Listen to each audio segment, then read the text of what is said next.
Hello നമസ്കാരം. Study സ്റ്റുഡിയോയിലേക്ക് എല്ലാവർക്കും സ്വാഗതം. നമ്മളിന്ന് Sreenarayana Guru open university BA third സെമിസ്റ്ററിക്കാരുടെ മെയിൻ പേപ്പറായ കേരള ഹിസ്റ്ററി പാർട്ട് 1 ഫസ്റ്റ് ബ്ലോക്കിൽ 4ാമത്തെ യൂണിറ്റാണ് ക്ലാസ്സിൽ ഡിസ്കസ് ചെയ്യാൻ പോകുന്നത്. അപ്പോൾ ക്ലാസ്സിലേക്ക് പോകുന്നതിന് മുമ്പ് നിങ്ങൾ ഈ ചാനൽ ആദ്യമായിട്ടാണ് കാണുന്നതെങ്കിൽ സബ്സ്ക്രൈബ് ചെയ്യുക, ഷെയർ ചെയ്യുക, നിങ്ങളുടെ കമൻറ്റുകൾ എഴുതി അറിയിക്കുക. അതുപോലെ മലയാളം നോട്ട്സ്, പെയ്ഡ് നോട്ട്സ് ഉണ്ട്. നോട്ട്സ് അസൈൻമെൻറ്റ്സ് ഒക്കെ ആവശ്യമുള്ളവരുണ്ടെന്നാണെങ്കിൽ ഈ വീഡിയോയിൽ നമ്മളിതിൻ്റെ ഫസ്റ്റ് ബ്ലോക്കിലെ ഫസ്റ്റ് യൂണിറ്റിൻ്റെ വീഡിയോയിൽ ഞാൻ ഡിസ്ക്രിപ്ഷൻ ബോക്സിൽ എൻ്റെ വാട്സപ്പ് നമ്പർ കൊടുത്തിട്ടുണ്ട്. അപ്പോൾ ആ നമ്പറിൽ നിങ്ങൾ ബന്ധപ്പെടുകയാണെങ്കിൽ പേയ്മെൻറ്റ് ഡീറ്റെയിൽസ് തരാം. ക്ലാസ്സിലേക്ക് പോകാം. ഇതിൽ ഫസ്റ്റ് ബ്ലോക്കിൽ കേരള ഹിസ്റ്ററി പാർട്ട് 1 ഫസ്റ്റ് ബ്ലോക്കിൽ 4ാമത്തെ യൂണിറ്റ് മാർക്സിസ്റ്റ് ഹിസ്റ്റോറിയോഗ്രാഫിയാണ്. മാർക്സിയൻ ചരിത്രരചനയെക്കുറിച്ചാണ്. അപ്പോൾ അതിൽ നമ്മൾ അത്തരത്തിലുള്ള ചരിത്രരചന നടത്തിയ ആളുകൾ, അവരുടെ പ്രത്യേകതകൾ, അതൊക്കെ തന്നെയാണ് ഇതിൽ വരുന്നത് കേട്ടോ. അതിൽ ഫസ്റ്റ് വരുന്നത് EMS നമ്പൂതിരിപ്പാടിൻ്റെ സംഭാവനകളാണ്. മാർക്സിസ്റ്റ് ചരിത്രരചനയിൽ EMS നമ്പൂതിരിപ്പാടിൻ്റെ സംഭാവനകൾ. കേരള ചരിത്രരചനയ്ക്ക് EMS നമ്പൂതിരിപ്പാടിൻ്റെ സംഭാവനകൾ വളരെ പ്രസക്തമാണ്. അദ്ദേഹത്തിൻ്റെ ചരിത്രബോധം, അതുപോലെ മാർക്സിസ്റ്റ് വീക്ഷണം, സാമൂഹിക നീതി, വർഗീയത, അതൊക്കെ എന്താണ് അദ്ദേഹത്തിൻ്റെ ചരിത്രരചനയിൽ നമുക്ക് വളരെ പ്രസക്തമായിട്ട് അല്ലെങ്കിൽ വളരെ എടുത്തു കാണിക്കേണ്ടതായിട്ട് ഉണ്ട്. EMS നമ്പൂതിരിപ്പാട് ചരിത്രത്തെ അപരിവർത്തനാത്മകമായിട്ടും അതുപോലെ തന്നെ വർഗീയ സംഘർഷങ്ങൾ മുഖ്യമായതുമായ മാർക്സിസ്റ്റ് സമീപനം മുഖേന സമീപിച്ചു. ഉപരിതലത്തിൽ ചരിത്രത്തെ കാണാതെ, അതായത് ഉപരിതലത്തിൽ കാണാമെന്ന് പറഞ്ഞാൽ ഉന്നതരായിട്ടുള്ള മുകളിലുള്ള ആളുകളെ മാത്രം ചരിത്രത്തിൻ്റെ ഭാഗമായിട്ട് കാണാതെ അതിൻ്റെ ആഴങ്ങളിലേക്ക് നോക്കിക്കൊണ്ടാണ് അദ്ദേഹത്തിൻ്റെ രചനകൾക്ക് നടത്തിയിരുന്നത്. അതുതന്നെയാണ് അദ്ദേഹത്തിൻ്റെ രചനകൾക്കുള്ള ഗൗരവവും, അതായത് പ്രസക്തിയും അതുതന്നെയാണ്. കേരളത്തിലെ പൊതുജനങ്ങളുടെ, അതുപോലെ പണിയാളരുടെ, കർഷകരുടെ, സ്ത്രീകളുടെയൊക്കെ ചരിത്രം രേഖപ്പെടുത്താനാണ് EMS ശ്രമിച്ചിരുന്നത്. ഇതിലൂടെ എലൈറ്റ് ചരിത്രരചനയ്ക്ക് ഒരു വിപരീത രൂപം അദ്ദേഹം നൽകപ്പെട്ടു. എലൈറ്റ് പറഞ്ഞാൽ പ്രഭുവർഗം, ഉന്നതവർഗത്തിൻ്റെ ചരിത്രരചനയ്ക്ക് വിപരീതമായിട്ടൊരു രീതി അദ്ദേഹം ആവിഷ്കരിച്ചു. EMS സംസ്ഥാനത്തെ സാമൂഹിക പരിഷ്കരണ പ്രസ്ഥാനങ്ങളെ ചരിത്രപരമായിട്ട് വിലയിരുത്താനും ശ്രമിച്ചു.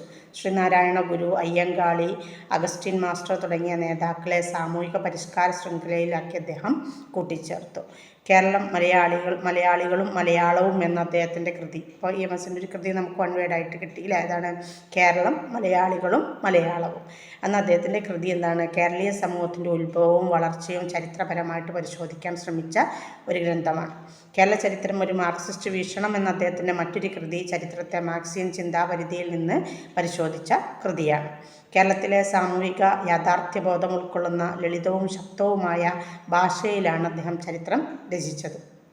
അതുകൊണ്ട് തന്നെ സാധാരണ വായനക്കാർക്കും അദ്ദേഹത്തിൻ്റെ കൃതികൾ മനസ്സിലാക്കാൻ കഴിഞ്ഞിരുന്നു. EMS ചരിത്രരചനയ്ക്ക് സോഷ്യലിസ്റ്റ് ആശയങ്ങളാണ് കേന്ദ്രബിന്ദുവായിട്ട് ഉപയോഗപ്പെടുത്തിയിരുന്നത്. അതുതന്നെയാണ് അദ്ദേഹത്തെ മറ്റുള്ള ആളുകളിൽ നിന്ന് മാറ്റിമറിച്ച സംഭവവും. ഇനി നമുക്ക് കേരളത്തിൻ്റെ മാർക്സിസ്റ്റ് ചരിത്രരചനയിൽ KN പണിക്കരുടെ സംഭാവനകൾ. ആരാണ്? KN പണിക്കർ. കേരളത്തിൻ്റെ മാർക്സിസ്റ്റ് ചരിത്രരചനയിൽ KN പണിക്കരുടെ സംഭാവനകൾ നേരിട്ട് അദ്ദേഹം ഒരു മാർക്സിയൻ വീക്ഷണം അനുസരിച്ച് എഴുതിയ ആളല്ല KN പണിക്കർ. പക്ഷേ അദ്ദേഹത്തിൻ്റെ ചരിത്രാവബോധം, സാമൂഹിക രാഷ്ട്രീയ ബോധം, അതുപോലെ സാമൂഹിക ഘടകങ്ങളോടുള്ള ചേർച്ച എന്നിവയൊക്കെ ഉൾക്കൊള്ളുന്നതുകൊണ്ട് പിന്നീട് മാർക്സിയൻ ചരിത്രകാരന്മാർ മാർക്സിയൻ ചരിത്രരചനയ്ക്ക് അദ്ദേഹത്തിൻ്റെ രീതികൾ ഉൾക്കൊണ്ടിട്ടുണ്ട്.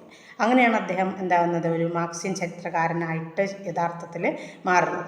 പണിക്കർ ചരിത്രം ഒരു സമൂഹത്തിൻ്റെ ഉത്ഭവവും വളർച്ചയും അടിസ്ഥാനമാക്കി ശാസ്ത്രീയമായിട്ട് ചരിത്രത്തെ എഴുതാൻ ശ്രമിച്ച ഒരു വ്യക്തിയാണ്. സാമൂതിരിമാരുടെ കാലഘട്ടം, കൊച്ചി രാജാവ്, തീവണ്ടിപ്പാതകളും അതുപോലെ ഇടനാഴികളും തുടങ്ങിയ വിഷയങ്ങൾ സാമൂഹിക ആധുനിക വീക്ഷണകോണിൽ അദ്ദേഹം കണ്ടു. എന്നിട്ടോ പണിക്കർ കേരള ചരിത്രത്തെ കൂടുതലും രാഷ്ട്രീയ അധിഷ്ഠിതമായിട്ടാണ് സമീപിച്ചത്. അതിന് കാരണം എന്ന് വെച്ചാൽ രാഷ്ട്രീയ കാര്യങ്ങൾക്ക് മുൻതൂക്കം കൊടുത്തുകൊണ്ടാണ് അദ്ദേഹം സമീപിച്ചിട്ടുള്ളത്. അതാണ് അങ്ങനെ പറയാനുള്ള കാരണം, അല്ലേ?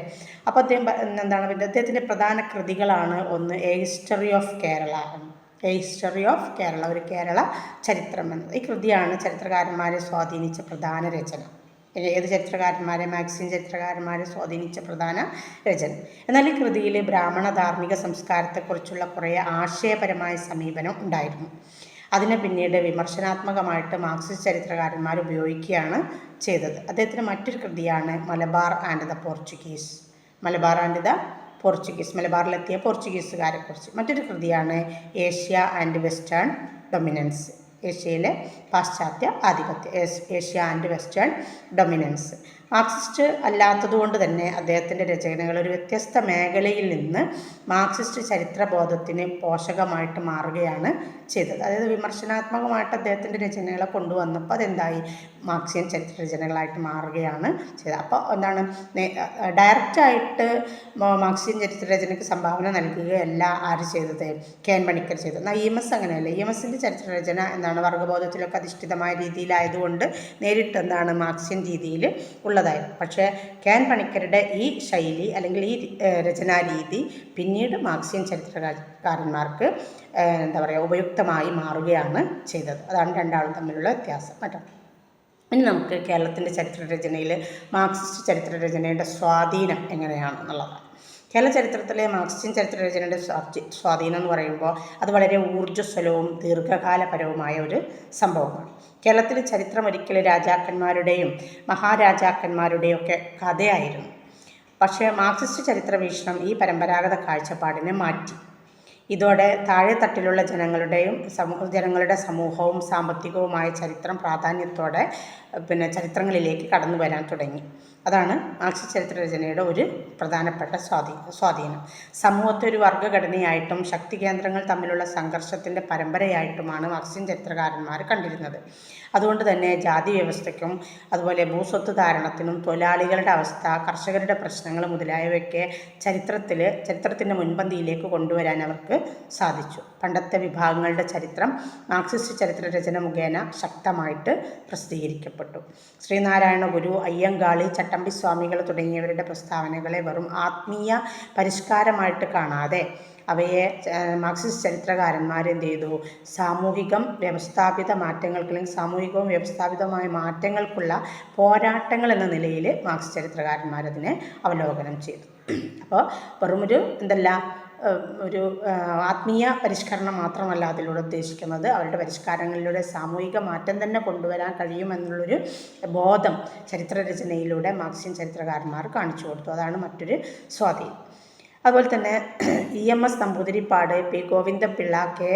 നൂറാനി, അതുപോലെ സുഗതകുമാരി എന്നിവരുടെ ആഖ്യാനങ്ങളിൽ വാചാലതയോ അല്ലെങ്കിൽ ആധ്യാത്മികതയോ ഇല്ലായിരുന്നു.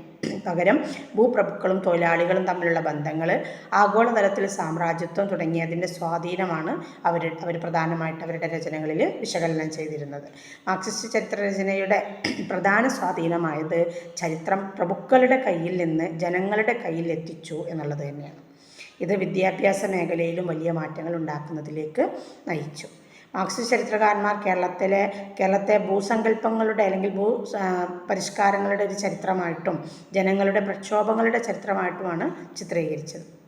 ഉദ്ദേശപരമായിട്ട് ഈ രചനകൾ പലതും നവവിവേകത്തിൻ്റെ അടിസ്ഥാനത്തിൽ പൊളിച്ചെഴുതിയതും ജനകീയ ചരിത്രബോധം വളർത്തിയതുമായിട്ടുള്ള ചരിത്രരചന. അപ്പോൾ ചരിത്രം അധികാര കേന്ദ്രങ്ങളിൽ നിന്ന് സാമൂഹിക അടിസ്ഥാനങ്ങളിലേക്ക് ഇറങ്ങിച്ചെന്നു അല്ലെങ്കിൽ നീങ്ങി എന്നതാണ് ഇതിൻ്റെ സ്വാധീനം, മാർക്സിസ്റ്റ് ചരിത്രരചനയുടെ സ്വാധീനം.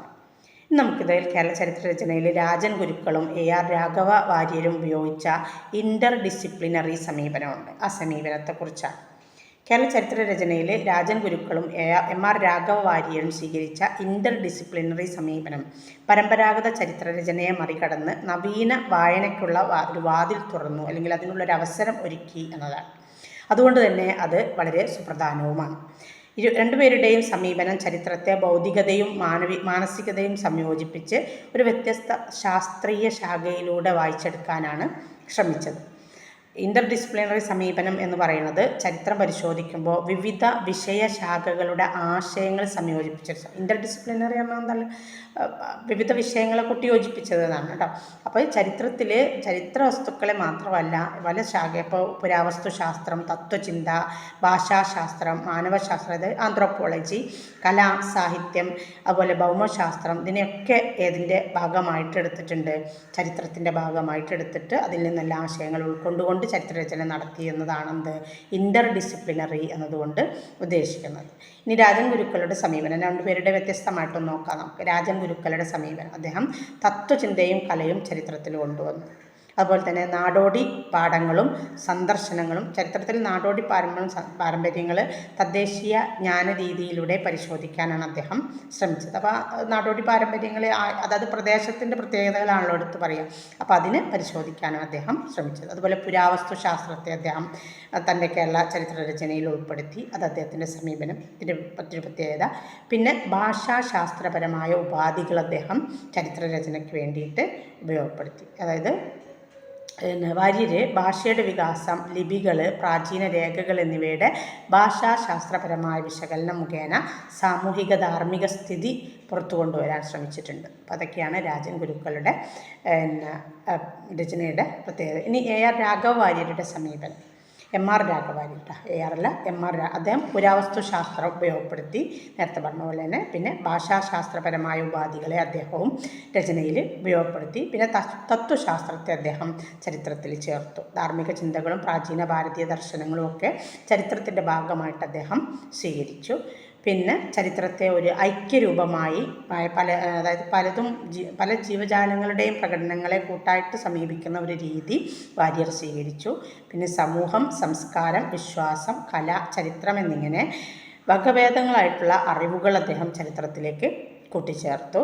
പിന്നെ പൗരാണികവും ലോകരേഖകളും പുരാവസ്തുക്കളും ചേർത്ത് അവയുടെ അടിസ്ഥാനത്തിൽ പുതിയ ചരിത്രവാചകം നിർമ്മിക്കാനും MR വാര്യർ ശ്രമിച്ചു. ഇതാണ് രണ്ടുപേരുടെയും സമീപനങ്ങൾ.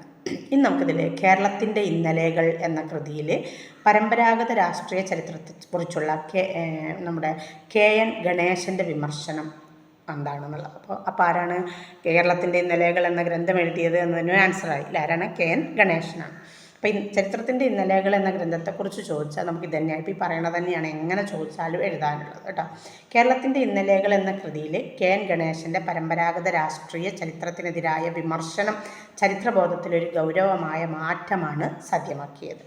അദ്ദേഹം പരമ്പരാഗത ചരിത്രരചനയെ വിമർശിച്ചത് അതിൻ്റെ ഊന്നൽ അധികാര കേന്ദ്രങ്ങളിൽ മാത്രമായിരുന്നു എന്നതിൻ്റെ പേരിലാണ്. അതുപോലെ തന്നെ സാമൂഹിക വരിക്കാരുടെയും ജനകീയ വിശ്വാസങ്ങളും അവഗണിച്ചു കൊണ്ടാണ് ചരിത്രം ആദ്യകാലത്ത് കേരള ചരിത്രം രചിച്ചിരുന്നത്.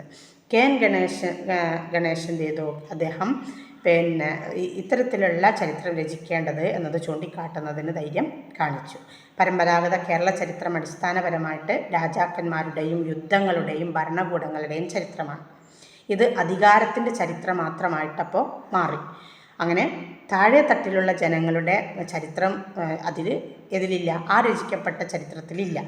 അപ്പോൾ പഴയ രീതിയിലുള്ള ചരിത്രരചനയിൽ ജാതിയുടെയും വർഗവ്യവസ്ഥയുടെയും പ്രേരിത രൂപങ്ങളും തൊഴിൽ വിഭജനങ്ങളും അല്ലെങ്കിൽ തൊഴിൽ ബന്ധങ്ങളും സ്ത്രീകളുടെ ചിന്തകളും വേണ്ടത്ര ചർച്ച ചെയ്യപ്പെട്ടിട്ടില്ല എന്നും ഇതിലൂടെ ചരിത്രം പൂർണ്ണമായിട്ട് അർത്ഥമാക്കാൻ കഴിയില്ല എന്നുമാണ് ആര് സൂചിപ്പിച്ചത്? കേരളത്തിൻ്റെ ഇന്നലെകൾ എന്ന ഗ്രന്ഥത്തിൽ KN ഗണേശൻ സൂചിപ്പിച്ചത്. ജനങ്ങൾ എങ്ങനെ ജീവനോടെ ഉണ്ടായിരുന്നുവോ അവരുടെ ഉൽപ്പാദന രീതികളും ഉപജീവന മാർഗങ്ങളുമൊക്കെ പരസ്പര ബന്ധങ്ങളുമൊക്കെ ചരിത്രത്തിൻ്റെ ഒരു അവിഭാജ്യ ഘടകമാണ് എന്ന് ഗണേശ് അഭിപ്രായപ്പെടും. അപ്പോൾ എന്ത് ചെയ്യണം? അതെല്ലാം ഉൾപ്പെടുത്തിക്കൊണ്ട് വേണം നടത്താൻ, ചരിത്രരചന നടത്താൻ. അല്ലെങ്കിൽ ചരിത്രം അർത്ഥശൂന്യമായി മാറും എന്നതാണ് ആരുടെ വിമർശനം? KN ഗണേശൻ്റെ വിമർശനം. അതൊക്കെ അദ്ദേഹം പറയുന്നത് എവിടെയാണ്? അദ്ദേഹത്തിൻ്റെ കേരളത്തിൻ്റെ ഇന്നലെകൾ എന്ന ഗ്രന്ഥത്തിലാണ്. അപ്പോൾ അദ്ദേഹം പറയുന്ന മറ്റൊരു കാര്യം ഇൻ്റർ ഡിസിപ്ലിനറി സമീപനം ചരിത്രത്തിൽ വേണം. അതായത് പല വിഷയങ്ങളും നമ്മൾ ചരിത്രത്തിൻ്റെ കൂടെ ചേർത്തുകൊണ്ട് വേണം ചരിത്രത്തെക്കുറിച്ച് പഠിക്കാനും ചരിത്രരചന നടത്താനും. അപ്പോഴാണ് വിവിധ സാമൂഹിക വിഭാഗങ്ങളുടെ അനുഭവങ്ങൾ ഉൾക്കൊള്ളിച്ചുകൊണ്ട് ചരിത്രം എഴുതാൻ സാധിക്കുകയുള്ളൂ. അപ്പോൾ ഇതിലൂടെ ചരിത്രം കൂടുതൽ ജനാധിപത്യപരമായിട്ട് മാറുകയും ചെയ്യും. ഈ കേരളത്തിൻ്റെ ഇന്നലെകൾ എന്ന കൃതിയിൽ അദ്ദേഹം പാരമ്പര്യത്തെ അദ്ദേഹം പാരമ്പര്യത്തെ വായിക്കാനും ജാതി ജനവിഭാഗങ്ങളും അടിയന്തരമായിട്ട് ചരിത്രത്തിൽ ഇടപെടുന്ന ഘടകങ്ങളായിട്ട് കാണാനുമുള്ള ഒരു ശ്രമം അദ്ദേഹം നടത്തിയിട്ടുണ്ട്. അതിൽ ദൗർഭാഗ്യ വ്യവസ്ഥ, കർഷക സമുദായങ്ങൾ, പിന്നെ ദളിതരുടെ ചരിത്രം, സ്ത്രീയുടെ സ്ഥാനം മുതലായവയാണ് അദ്ദേഹം പ്രധാനമായിട്ട് ശ്രദ്ധ കേന്ദ്രീകരിച്ച് എഴുതിയിട്ടുള്ളത്. ഇനി അതിന് നിർണായകമായിട്ട് ചില വിമർശനങ്ങളുണ്ട്. എന്തൊക്കെയാണ്? പരമ്പരാഗത ചരിത്രം ശക്തി വ്യവസ്ഥയുടെ മാത്രം രേഖപ്പെടുത്തലാണ്. അതാണ് ഒരു മെയിൻ പോയിന്റ് അല്ലേ? പറഞ്ഞല്ലേ, രാജാക്കന്മാരുടെയും യുദ്ധങ്ങളുടെയും ചരിത്രമാണെന്ന് പറഞ്ഞു. അതുപോലെ ഇത് ചരിത്രത്തെ സമൂഹത്തോട് വിട പറയുന്ന പ്രമാണമായിട്ട് മാത്രം ഉപയോഗിക്കുന്നു. അതായത് അങ്ങനെ പറഞ്ഞാൽ എന്താണ്, സമൂഹത്തിൻ്റെ എല്ലാ വ്യവസ്ഥകളും അതിൽ കാണിക്കുന്നില്ല. രാജാക്കന്മാരുടെയും അവരുടെ യുദ്ധങ്ങളുടെയും അവരുടെ വിജയങ്ങളുടെയും വിജയപരാജയങ്ങളുടെയൊക്കെ കഥകളാണ് ചരിത്രത്തിലുണ്ടായത്. അതുപോലെ പിന്നെ എന്ത് വേണം, സമൂഹത്തിൽ ഓരോ വിഭാഗം ജനങ്ങളുടെയും വ്യവസ്ഥകളും അവരുടെ രീതികളും അവരുടെ ഉൽപ്പാദന മാർഗങ്ങളുമൊക്കെ ഇതിൽ ചരിത്രത്തിൽ കാണേണ്ടതുണ്ട് എന്നാണ് ആര് പറയുന്നത്, KN ഗണേശൻ കേരളത്തിൻ്റെ ഇന്നലെകളിലൂടെ ഓർമ്മപ്പെടുത്തുന്നത്. ഇതിനെ മറികടക്കാൻ ആവിഷ്കാരാത്മകവും സാമൂഹിക മൂല്യങ്ങളോട് ചേർന്നതുമായ ഒരു ചരിത്രമാണ് ആവശ്യമായിട്ടുള്ളത്. അങ്ങനെയുള്ള ചരിത്ര രചനയാണ് നടത്തേണ്ടത്. അപ്പോഴാണ് സമൂഹത്തിൻ്റെ എല്ലാ വിഭാഗം ആളുകളെയും ചരിത്രത്തിൻ്റെ ഭാഗമായിട്ട് കൊണ്ടുവരാൻ കഴിയുകയുള്ളൂ എന്നൊരു അഭിപ്രായമാണ് ആർക്കുള്ളത്, KN ഗണേശന് ഉള്ളത്. ഇത്രയാണ് നമ്മുടെ 4ാമത്തെ യൂണിറ്റ്. ഇനി ഈ ബ്ലോക്കിൽ ഒരു യൂണിറ്റ് കൂടിയുണ്ട്. അപ്പോൾ ഒരു ഫസ്റ്റ് ബ്ലോക്ക് കഴിയും. ഓക്കെ, അതുമായിട്ട് നമുക്ക് അടുത്തൊരു ക്ലാസ്സിൽ കാണാം. താങ്ക്സ്.